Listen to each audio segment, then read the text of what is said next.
بہت بڑی بات ہے. ان حضرات نے محنت کی ہے. ان کو صاحبان چاہیے تھا.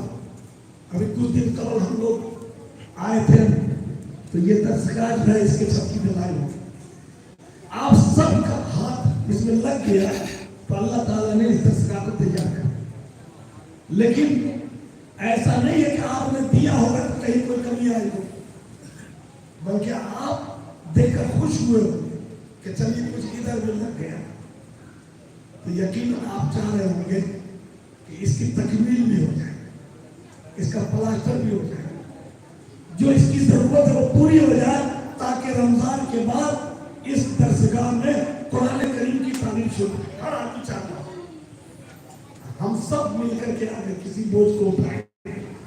اتنا آسان ہو جائے گا کہ ہمارے گھر کا چولہا بند نہیں ہوگا اور انشاءاللہ اس بلڈنگ کی تکمیل ہو جائے گی.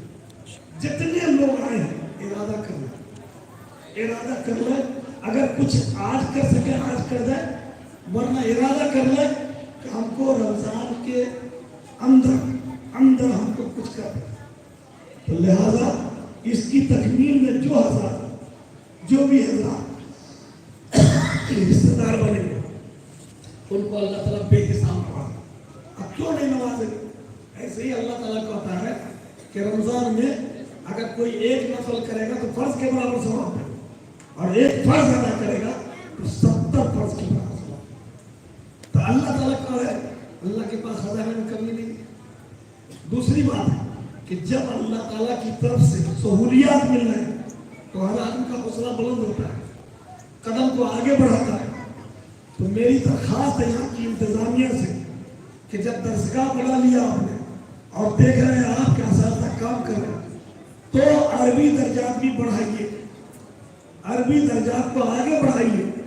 آپ کے پاس افراد ہیں الحمدللہ، اور ادارہ جس معیار کا ہے تو آپ آگے کر سکتے ہیں.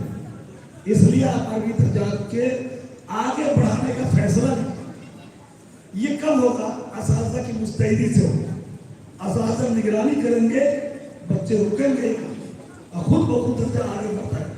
دیکھیے جو لوگ مدرسے میں کوئی ان کے پاس نہیں ہے، انہی کو دوسروں کے پاس جانا پڑے. اس لیے اگر چاہتے ہیں کہ عزت ملے تو عزت ملے گی آپ کو اللہ کی کتاب سے، ان درسگاہوں سے. ہمارے فلاں رسید میں ہم نے جو دیکھا اپنے بزرگوں کو، تو ہم لوگ بھی اسی راستے پہ قائم ہیں کہ کوئی ہوٹل میں بیٹھ کے چائے آج تک ہم نے کسی کو نہیں دیکھا جو علماء کے ہم. اللہ کا شکر ہے کہ سب لوگ نہیں پہنچتے ہیں. اور آپ حضرات فلاح المسلم سے الگ نہیں ہیں. ایک یہ ادارہ اور ایک وہ ادارہ، دونوں طرف سے اگر آپ نے پوری آبادی کو حصار میں لے لیا تو انشاءاللہ پوری آبادی تعلیم یافتہ ہوگی. اور تعلیم کا مقصد کیا ہے؟ تعلیم کا مقصد ہے رب کی رضا. اللہ کو راضی کر کے اللہ کی جون سی نعمت آپ چاہیے گا آسانی سے مل جائے گی. اور جب اللہ ناراض ہوں گے تو غضب ملے گا، عذاب ملے گا، سزائیں ملے گی، امتحان ان دنیا دے کر کے بھی لیا جائے گا. لیکن اگر اللہ تعالیٰ کو راضی کرنے کے لیے کام کیجیے گا تو اللہ کی ہر ایک نعمت آپ کے قریب آ جائے گی. ہر لائن میں ہمارے بچے آگے بڑھے گا. یہ حروفاز ہے نا، یہ ایسا نہیں ہے کہ یہ دوسری لائن میں آگے نہیں بڑھے گا. قرآن کے ساتھ بڑھے. فرق اتنا ہے کہ قرآن کے ساتھ بڑھے.